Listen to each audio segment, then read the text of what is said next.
Gamers, I did it. I did the thing. I bought the game that everybody's playing, that I said I wasn't gonna buy, that I said I wasn't gonna spend $70 on because I have a lot of other games that I do need to play. But no, I decided to cave in to this freaking cute little $70 adventure. Man, it's fun, man. It's fun. It's a fun video game. It's one of those where you just kind of get through like the initial like 10 minutes, then you just start going through and actually like playing the game, creating your first habitats, and discovering the land with Tangrowth, and kind of discovering that this is a post-apocalyptic Pokemon world, and all the Pokemon can talk to each other and all this stuff. They all have personalities, and it's a cool little premise. And the Pokemon fan in me was like, in my little head canon, in my little delusional brain, I was like, what if this is like almost like a prequel for the mystery dungeon world, even though it's like totally not at all based off of the real regions in the Pokemon world, so to speak. But just kind of going into it with that, and then just kind of playing it, I got really, really sucked in. I think I played initially for about 5 hours straight, I would say. Just going through the motions of the game, learning all the initial skills that you learn in the first area. And when it comes to like Minecraft, when it comes to Animal Crossing, like those type of games, Stardew Valley, not so much, because I couldn't get into that one as much as I did the other two. If things need fixed, and like if there's a mechanic where like, mechanic in this one where you water the grass and the grass is brown and then it turns green when you water it. I mean, like, just that type of mechanic for me, I am like every single block needs to be green. It needs to be, so I went around and spent a lot of time just watering everything in the beginning of the game, which, pro tip, don't do that. You don't have to. I mean, you can if you want to. There is a portion in the game, like, I'm not trying to spoil, I'm trying to help. There is a portion in the very beginning of the game where you essentially get one of the Pokemon to rain, or to get it to rain, and when it rains, ultimately it does aid the grass in your area, and some of your grass will be watered. Are there little patches and stuff where you're gonna have to go over with water gun? Yeah, sure. But there is that mechanic in the game where you can make it rain, all that stuff. Cool. And I spent like a solid amount of time like in the very, very first area. I'm just getting to the point now where I'm like starting to build like some houses, some cottages, and all that stuff for the Pokemon, and just making everything look nice.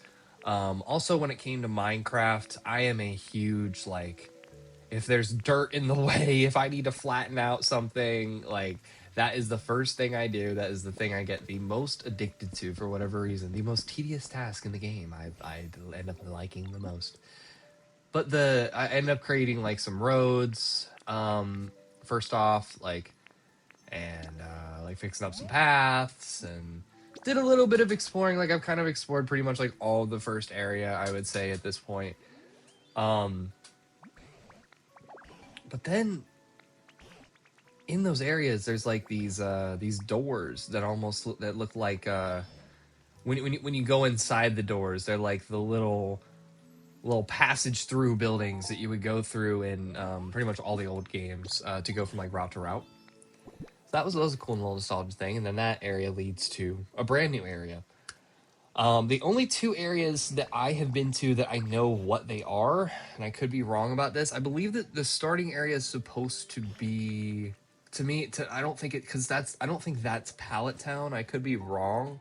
It almost looks like like the Pokemon Center in front of like Rock Tunnel or something like that, or like that area. I don't know. But it's like there's like a Pokemon Center, and there's like a couple homes and all that stuff, and then it connects to the cycling road. So it's not Celadon, but it's definitely in Kanto. And then there is the Bleak Beach area. The original area is like Withering Wasteland, I believe. The Bleak Beach area is Vermilion City, which is cool. There's so much depth to the game that I wasn't expecting. I was kind of expecting more of like just not that much depth. Like here's your world, here's your Pokemon, you know, here's how you get them, go wild. But no, there's like exploration that is encouraged, and like even certain areas that you're kind of restricted to at the beginning. Like if you try to end up going over to the cycling road area, it tells you to turn around unless you've gained a lot more experience, like with building and all that stuff, and I assume with skills as well. So I thought that was interesting. You also have to raise the environment level, which overall is based off of how many Pokemon you have, their level of happiness, how many things are in their homes that they need, that they benefit from, that make them happier. When you increase those levels, you can kind of like go into like those little passage areas, like through those little doorways.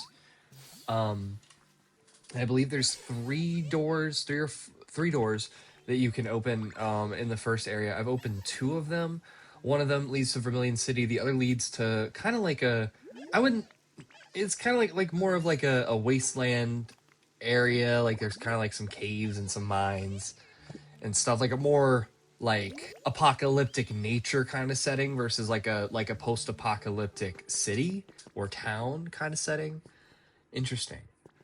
But my first impressions overall, like the game at first is very overwhelming in my opinion. There's a lot to do. There's a lot to kind of take in all at once, because like while you're learning all these abilities, like through as you progress in the beginning of the game, you're also unlocking new crafting recipes, new habitats for Pokemon, like unlocking them in the sense of like you can learn how to create. There's an infographic on how you can create them. They're not just automatically put into the game once you unlock them. There's just kind of a lot of stuff that's thrown at you at first, so like spending a whole bunch of time in the first area, like overall is not a bad idea.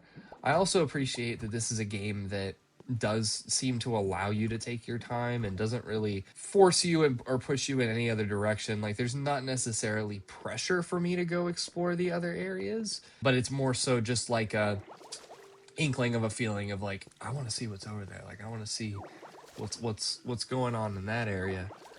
But there's a lot to explore so far, and even in areas such as like Bleak Beach, for example, they also have like more doorways to more areas that I still haven't even touched yet. The game is huge.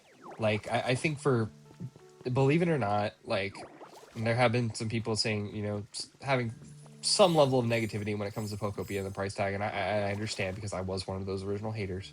I kind of get it. I kind of get it now.